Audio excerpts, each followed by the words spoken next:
The Battle of Lake Erie is one of the most famous battles of the War of 1812. Although a small battle in a distant theater of the war, it had great consequences for the nation. Two of the best-known phrases in U.S. naval history, "Don't give up the ship," and "We have met the enemy and they are ours," both are associated with this battle. Part of our mission at the Erie Maritime Museum is to interpret the battle and the Lake Erie campaign of 1813. We strive to provide an understanding of what it was like for the participants of that time. In the U.S. Brig Niagara, we have a new ship that carries on a centuries-old tradition, the craft of seamanship in square rig. Sailing the ship now gives us a first-hand experience of the seaman's working environment, but gives no inkling of the ship in action. Since Niagara was first and foremost a warship, the museum felt it was important to provide visitors with a vivid glimpse of the three-dimensional reality of a naval battle. A recreation was needed, and thus the live fire exhibit was born. But how to go about it was the question. While the written record offers some descriptions, there are no visual clues. This is before the invention of photography. Paintings were most often done long after the battle, and not by people who had been there. In order to make the exhibit as accurate as possible, the museum decided that an experiment to recreate the action of battle was necessary. This turned out to be more difficult than first meets the eye. Building the replica ship section was straightforward. Enough was known about the original construction from the wreck brought up in 1913. But finding the right guns was the far greater challenge. Even if original guns of the right type could be found, it would be irresponsible to fire them now with a full charge and projectile. Firing live rounds puts much more strain on the guns than firing small blank saluting charges. We quickly realized that new guns were needed. New naval cannons of early 19th century design, capable of firing live rounds, are not an off-the-shelf item. After a search of available bidders was made, the museum determined to be its own contractor, working with several local firms to get the new guns built. Pat Claxton, a retired mechanical engineer and longtime Niagara League volunteer, took on the role of project engineer. The guns were cast around a seamless steel tube with a welded breech plug. We chose malleable iron for the material, as it's about 3 times as strong as the original cast iron. Modern machining methods were used to true up the bore, clean the castings, drill the touch holes, make the elevating screws and the parts for the gun carriages. The wooden gun carriages were made by a local contractor. Proof firing the guns was accomplished with assistance from the local National Guard unit at a firing range near Meadville in April of 1996. It was necessary to prove the guns were safe by subjecting them to at least the pressures they would encounter when fired with projectiles. Sand was used in place of cannonballs for safety reasons. The proof firing was done with an electrical charge from a bunker and recorded with a remote camera in case a gun blew up.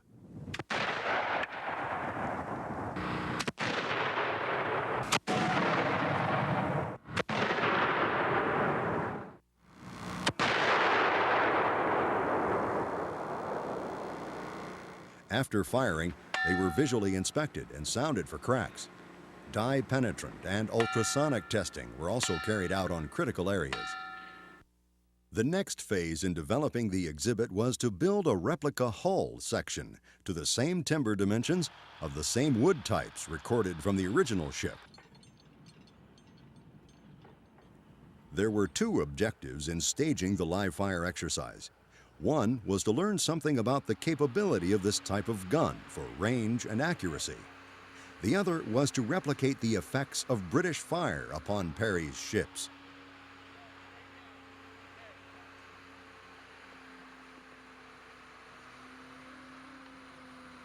The guns were all externally 32-pounder carronades, because this was the historically correct gun for Niagara.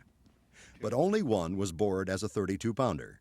Another was a 24-pounder, the largest British gun at the battle. and the rest were bored as 12-pounders, another common size. A broadside of 3, one of each size, was mounted on a trailer that would serve as the firing platform as well as transport.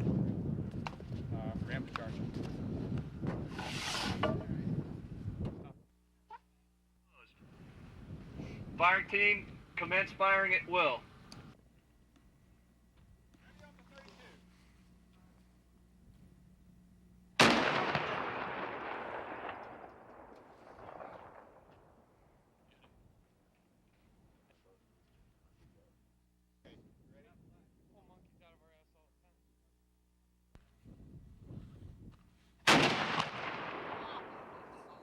The day spent firing at the plywood targets told us that the spread increased with larger balls and charges.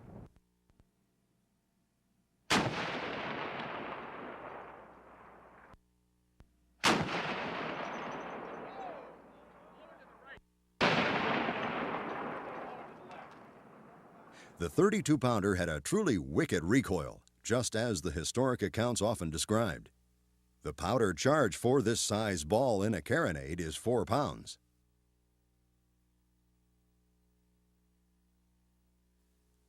The opening shots of the Battle of Lake Erie had been fired at over a mile range from long guns, but few hits were made until the range closed, and most of the battle was fought at ranges of 100 to 200 yards. To replicate this situation, the guns were positioned to fire at the ship's section from 200 yards and later repositioned to a range of 100 yards.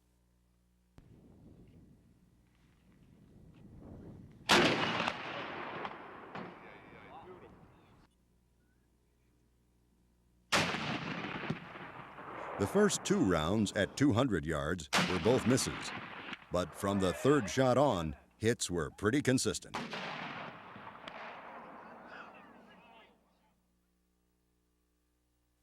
We had the great advantage of shooting from a stationary position, at a stationary target.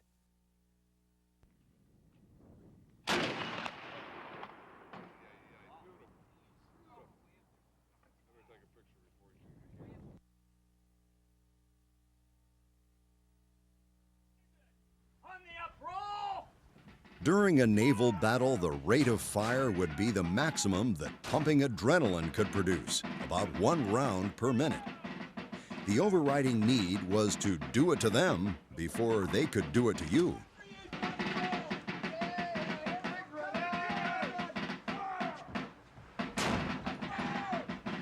Rapid fire was dangerous to the gun's own crew, even with no enemy shooting back. Mistakes might be made in the loading, chief of which would be failure to extinguish sparks left in the gun from the last round. A premature discharge when loading the next charge would usually tear off the arm of the man ramming home the charge. In 1813, the powder charges would have been in flannel bags. Today, the practice is to roll black powder charges in multiple layers of aluminum foil, greatly lessening the hazard. Safety is also increased by waiting 5 minutes after a shot before loading the next one. This time allows sparks to die, the gun to cool, and encourages the crew to concentrate on thorough cleaning and preparation, rather than taking any chances in emulating the speed of naval gun crews in action. The results were surprising. The damage to the exterior was less than expected. Cannot put your fingers through the hole made by a 24-pound ball. The ship's sides are about 15.5 inches thick, 3 inches of outside oak planking over a 10-inch deep oak frame with 2.5 inches of pine ceiling or inner planking. As the ball passes through, the shattered timber has no place to go because of the dense wood packed behind it. So the fibers spring back into place, nearly filling the hole. The exact size of the ball and point of impact can be seen in a line of broken paint, but one cannot see daylight through the hole. The inside is a different story. As the ball crashes through, the timber closest to the inside starts to tear away since it lacks the support of further layers. The effect is much like an entrance and exit wound in flesh. The exit wound is larger. Splinter wounds to crew members usually meant multiple wounds ranging in size, from tiny punctures to toothpick-sized splinters, on up to dismemberment from heavy, jagged pieces 4 feet long. Solid-shot ammunition did not carry an explosive charge, as do modern shells, but the splinter damage was the equivalent of shrapnel.